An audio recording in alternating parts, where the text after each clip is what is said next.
But there's a certain point where players want more, right? Or they need some meaningful idea of like, why do I progress, right? And then you start adding on the layers, and it's almost like you're peeling the onion or something. When you start designing the game, you need to start thinking of what's your actual like daily engagement, weekly engagement, monthly engagement of the game will look like, and start at least like early stages of LiveOps, right? What's the art of keeping people engaged? You launch a game, but it's never enough. You want to keep them engaged. You want to keep them coming back. What's your philosophy?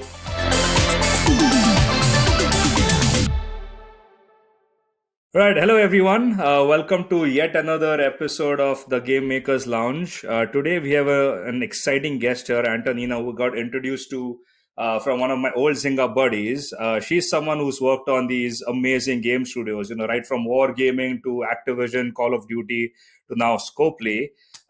She is someone who a lot of people in the industry really look up to as far as LiveOps is concerned, and what is gaming without LiveOps. So here we have Antanina. Do you want to just introduce yourself and then we'll get right to it? Yeah, sure. Yeah, so with as you mentioned, right? So I basically joined the gaming industry right back in like 2014 or 15 in Wargaming, and used to work with the titles like World of Tanks Blitz, and brought the game to China, right?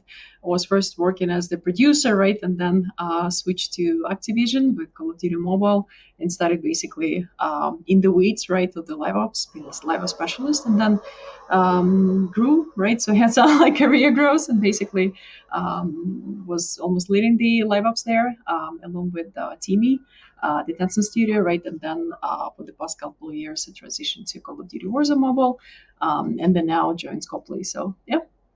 So again, like big journey. Now though, I'll be focusing more on the roadmap, right? So that's gonna be also like some great new experience for me as well. That's a lot of big companies. You're a big hitter. Trying.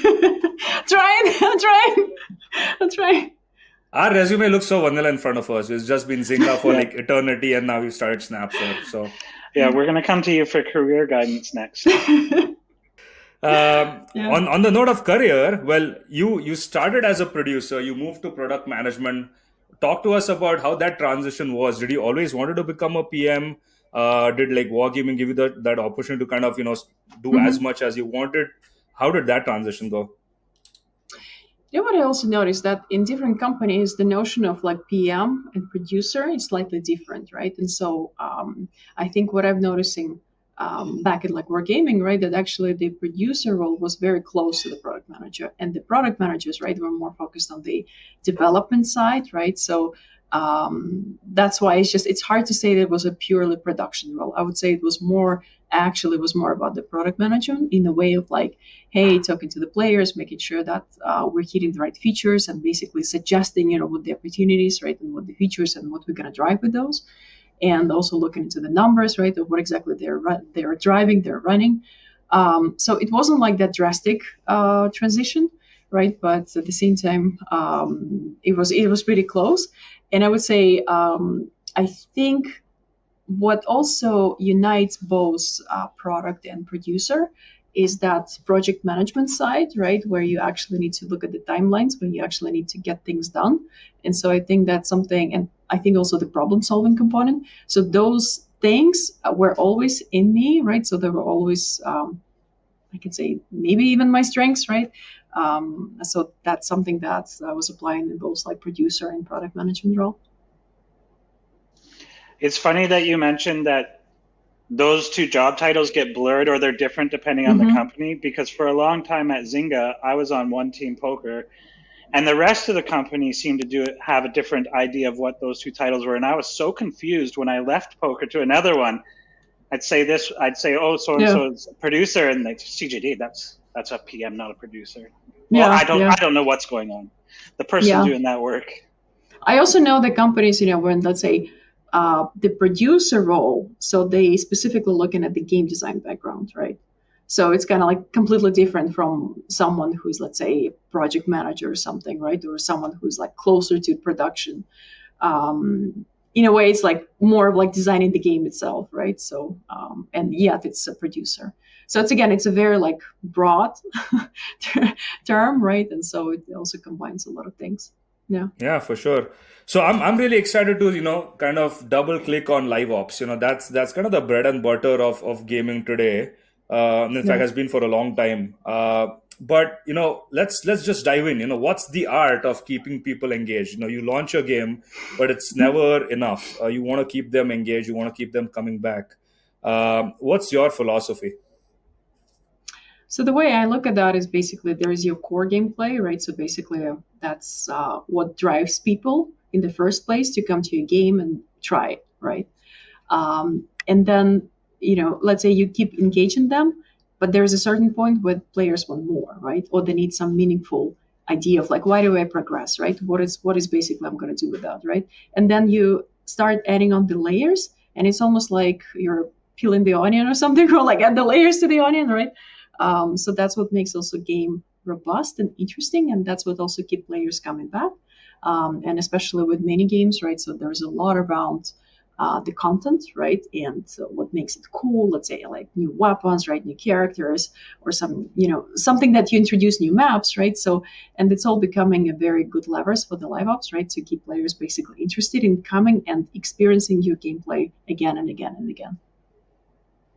How early should these kind of mechanics be considered in developing a game? Mm-hmm. Like you would see like a brand new studio come up with a game, and game number 2 has a lot of insight from game number 1, and I have a feeling that live ops is a particularly large part of that because they understand where they went wrong on engagement and stuff. Yeah, I would say at this maybe like previously, right? So studios were thinking about it like closer to the soft launch or something like that.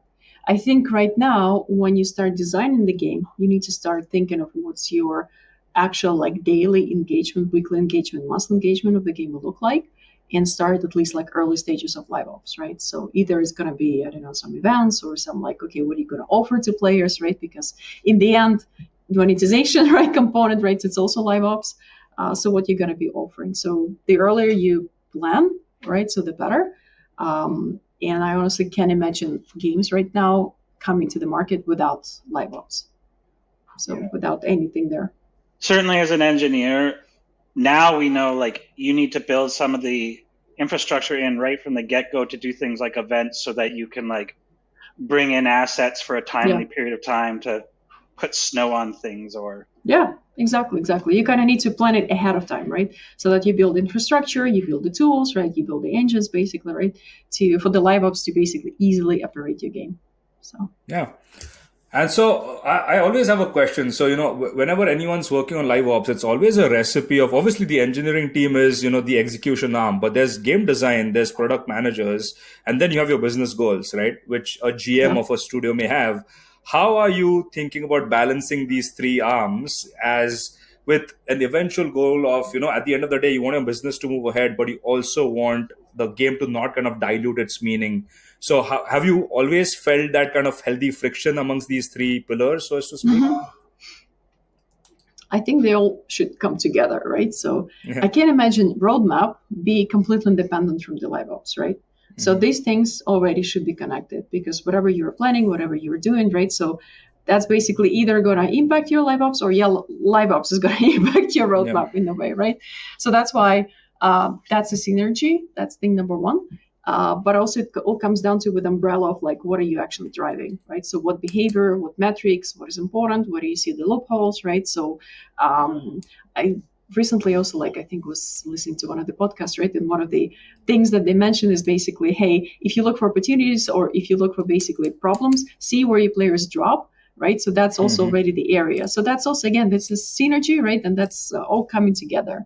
So I can't imagine one working without another. So that's I think my reply to that. Yeah, and I think it's important you mentioned something which is like, this is something we did so much at Zynga, which is, analytics was a part of the equation right from when we were developing the game. So all these things where you said drop-offs are like PMs used to, like with Hawkeyes, literally look at the data where these things are happening and then kind of react to it. So I think it's very important to know what is happening under the hood and react to it quicker as well.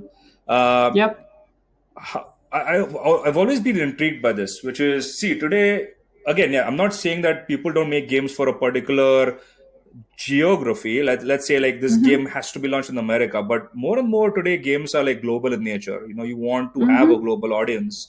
Do you think regional, like there are regional differences in what people expect in live ops? Doesn't that add to a further challenge? I'll tell you where this is coming from. Your whole experience of Wargaming getting into China. Now that's a whole different like ball game, right? Like we can do an entire episode on China. But at least let's start talking about how the regions are different with your experience, and then perhaps maybe even venture into China a little bit. Yeah, of course markets differ, right? And so I think different games also appeal to different market, not only like culture wise, right, but also even for the tech perspective. So if we take shooters, for example, right, so let's say the Free Fire, right, it's mostly South American market, right? And so the game is just kind of like small size wise, right? So it's easy to download. It works on like low-end devices, right? And that's I think one of the market specialty, not the specialties, but like one of the market conditions, right, that presents to you. Let's say PUBG, right? So they're popular in MENA, right? And it's also smaller in size, right? But it's also targeting basically low-end devices, right? But it's also super hardly competitive market and a competitive game. While CODM, right, with like a little bit bigger size, right, and with the requirements to the quality of the game, right? So that's basically already put the requirement of the higher end device, right? So that's basically where your market share, right, of more like tier one markets. Another component is basically if you look at the buying power, right? So different markets, they also vary in like what people can actually afford, right? And so sometimes this adjustments, right, to the prices basically in the certain regions, right? So they also come into place. So that's, again, we talk about the tech, right? So device quality, right? Then affordability basically, right, of what players can actually purchase and what they're able to purchase. Then comes to how relevant basically what you're offering to them in a way of theme, the holiday, I don't know if your game has the IP, if it's popular there or not, right? So if players actually familiar with that, right? If your marketing, let's say, is going to use some star or something, some celebrity, right, to bring into the game, if that market is even going to be responsive to that, right? Because there are so many examples where, let's say in India, they can be their own local superstars, or in Mexico, right, that they can be not really popular outside of that. And so sometimes these targeted campaigns, right, can also work. Different language, right? So localization also makes a difference. So it's really like 4, right? And then also the overall player behavior differs. If you take the Asian games and the China market, right? So I think they're more used to high prices, bigger UI, right? The gachas. Busier UI, right? So there are lots of things happening, right? There are like step-up gachas and stuff like that, right? So there are like, could be unlimited pricing basically, right? And people basically eager to pay thousands of dollars, right? And so you probably hear like less complaints, while in the West, right? So players want cleaner design, more clear values basically, right, of like valuable content, and they want to understand like, why would I spend this money, right? So what I'm going to get from there.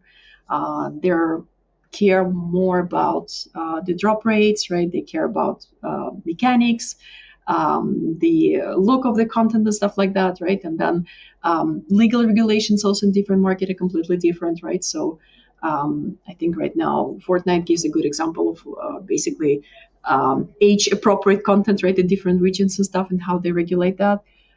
Same for China, for example, right? So there are lots of regulations, basically this whole like book that you have to follow, and certain games just can't make it into the market, right, just because of that violence and things that the game has. We also had to adjust certain effects, right, of like whether it's not showing the blood, not showing like certain types of monetization mechanics even, right, even though the market is open to that. So you had to like find ways how to monetize players, right? So there are a lot of different components basically, right, at the specific markets. So I think for the game it's important, and for the company, right, it's important to understand what markets this game specifically is going to fit for. If we're going to do the live ops globally, or we're going to do like regional flavors, And if at certain point we're going to target specific campaigns. What I've also noticed is that the server capacities, right, can be different. So let's say, again, coming back to the tech aspect, right? So let's say, hey, where you locate more servers, right? So if players going to experience more lags, and it's going to impact the experience as well, right? So the overall feedback to the game and to the gameplay that you're providing to them. So lots of aspects, right? So lots of things to unpack in each of those specifically. It's amazing a small studio gets anything off the ground with all the variables involved. Yeah, it's probably then you just target specific market, or you partner with someone, right? Or again, right now I think there's so many local agencies that are also basically eager to help for certain conditions, right? Yeah. But they basically help you to unlock a specific market where they have an expertise. So yeah, and there's companies whose whole business is just one slice of one of the things you said. Yep, exactly. So, I mean, long story short, the advice for, a new startup who has the ambitions to do something global, but with limited resources, is probably that, no, it is a complex problem. Start with your main cohort. It's not saying that, don't launch it in other cohorts to learn, but, focus on one, because if you try to do too much, you probably will not end up anywhere. And by the way, I was laughing a lot when you mentioned about the busy screens. It reminded me, growing up in India, you see your news channels, there are like 20 things happening, and I think the whole country is fine looking at that. That will just not work here. So I get how those cultural differences play a part. So China. I remember in China, Joe, also like, I was taking some like phones, right, to sample the game or something, right, to test it. And it just, the screen was busy with all the chat going on, like, oh my God, there's lots of like widgets and stuff everywhere. And I'm like, oh my God, help me. Yeah. So, which is why I think you're right. I mean, the local partner, anyone who understands that side is important. But let's talk about China, because that's a very interesting thing. Again, you obviously don't have to share any IP or secrets here, but we're just very curious. Is this something even possible for the small startups, or do you think no? As long as you're successful, you're making money, because it's a big lift to enter that market. Probably the easiest is going to be to partner with someone there, right? Because they also have these big players on the market that it's hard to compete with, and they all like marketing budgets and stuff. Again, like I used to work with China a few years ago. I don't know how's it now, right? So the situation may change drastically different now. And I'm less exposed to China market at the moment. But from my experience back then, so it was pretty hard to enter the market because of the regulations, right? And so basically you need time, and basically you need to support that someone actually is eager to go through all these legal hurdles. And it was easier to partner with big companies and let them use their expertise to guide you through the legal approval process, through entering the market, through localizing the game, through campaigns with local medias or social media, and basically finding the right channels for your game. As a small studio, it could be difficult, and then I don't think the small studio is going to have the proper budgets. But then the question is there a point for a small studio to even go to China, right? Or you first try to scale and try to grow your game where it's easier for you, to your point, with the core audience, with the core market. Just drive this awareness, drive the organic traffic before switching to even applying the paid traffic, right? And then growing to different geos. Because again, all the localizations, all the servers, right? Everything, it's also money. It's also your spend, right? So unless you actually reach the point where it's going to be return on investment, right? So the question is, do you even like need to go there? Yeah. So the barrier to entry remains high, and the question is, I think only the big guns who firstly know that there's an upside going to the market. That's important, because it's a big hurdle going. It's also pretty variable too, right? Like just because a company with the exact same desires and specs made at once, that does not mean you're going to also be able to, because it seems very, I don't know, whimsical almost. It's by the sounds of it. Do you know what I mean? Like, I would say you won't be, you shouldn't be surprised that by the time you enter the market, there will be already 10 copycats or something like that developed, right? So be ready to compete against them as well. So absolutely. China is a pretty difficult market to compete. Yeah. What about, while we're on the subject of regional, have you seen regional trends change over the last 6 years? There are a lot of countries like India who like more and more people are having a smartphone now.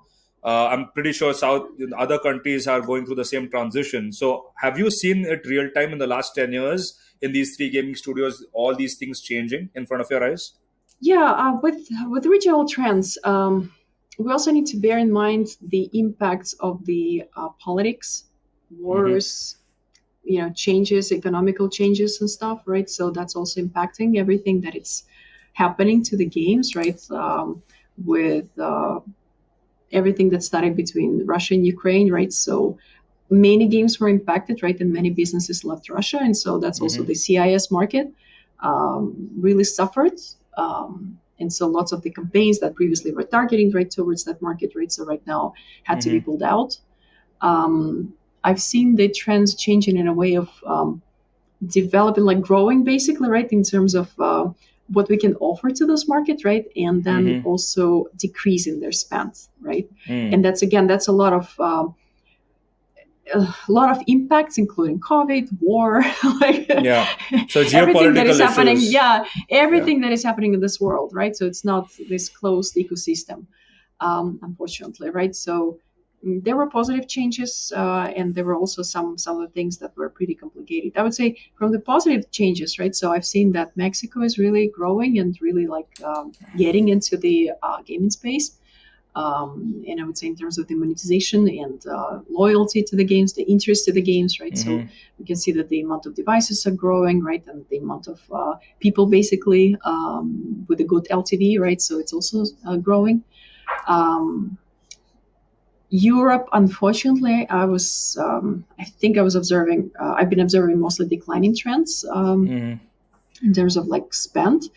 It depends on the game, right? Because maybe in one game there was declining, another game, right? So they shift, and basically there was another, there was just redistribution, basically, right? Or some other games managed to find, the new monetizable audience, right? But there are shifts, of course, and some of the markets, right, like that previously were considered to be more of tier 3, right? So right now getting into tier 2 markets, right? And so their spending power is growing. That's again, it's more for each game, it may be different, right? And so their relevance, but generally especially, you're seeing the trend of tier 2s moving to tier 2, and geopolitics has always had an impact on gaming. Yes, that's at least what I've been seeing as some trends, right, in the past couple of years. So All right. So, now we've kind of taken a tour of the regions. I want to kind of come back to the device, which is, so, we're talking about LiveOps. LiveOps is all about keeping users engaged. Some elements of it is also to make money, which is, selling skins or selling guns, in Call of Duty, for example. How do you balance, people kind of getting, quote unquote, pissed off about, oh, this game is just here to kind of take money away from me. It feels like, wow, it's adding value and I don't mind giving this money, right? It's always a fine balance. And I never think that there's a right answer. You'll always kind of make certain people unhappy. But is the whole idea of LiveOps all about maximizing the upside in a particular major cohort of the game studio? To your point, to your point is you'll always have people who are really who really don't like to spend, right? Who are real unhappy with oh my God, everything in this game is paid. I think there is also should be a balance between what is available for free, right? And what is available for real money. From the LiveOps perspective, I always try to find this balance between what's that percentage of engagement, what's that percentage of monetization, but try never to gate something behind the paywall. Let's say, hey, if you don't get this skin or something like that, you can participate in this event. It's a little aggressive, right? It may work for some games, of course, but generally speaking, right? So I think that's a good practice of providing players the opportunity either to invest their time and to invest their money, right? And finding the right balance between that. In terms of the cosmetics, right? So I think when you're creating this cool cosmetic that you want players to spend, you really need to communicate the value of that, right? Whether through how cool it is and how you can show off yourself in the game with that, right? Or in some games, some perks, right? Some like advantages or something, right? So that players actually feel that it's worth spending and they were eager to spend. It's again for like games, it's gonna be game specific what it's gonna be.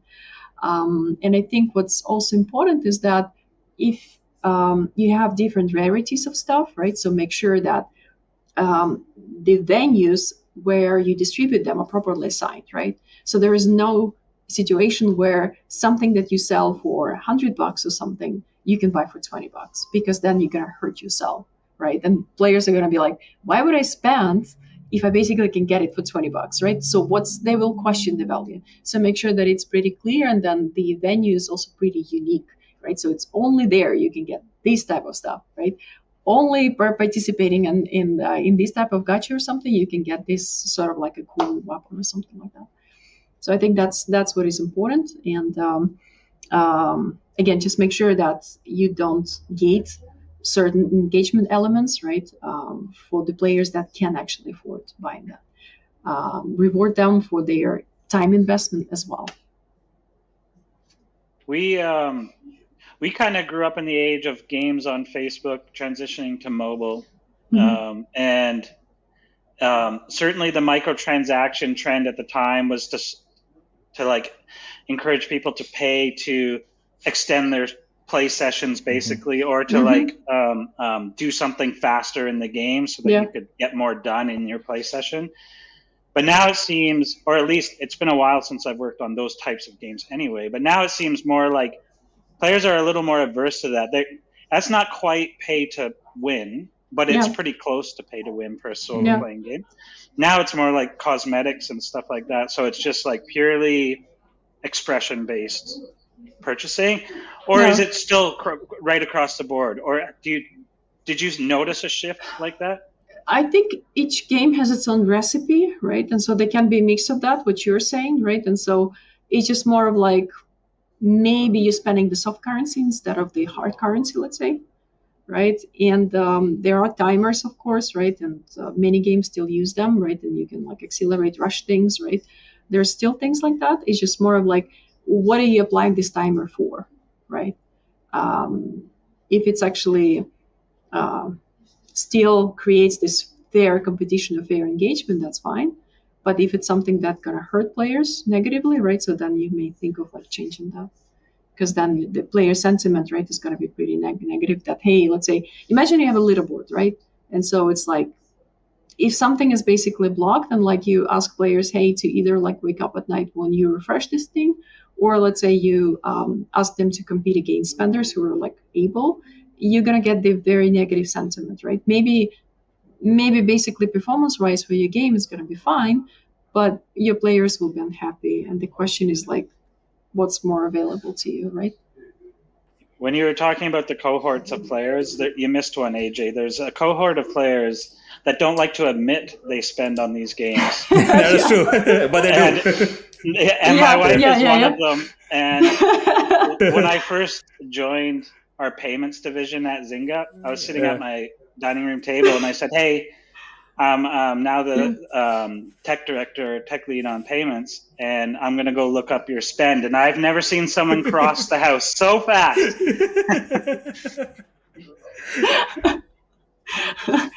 That is my very husband true. Also secretly, like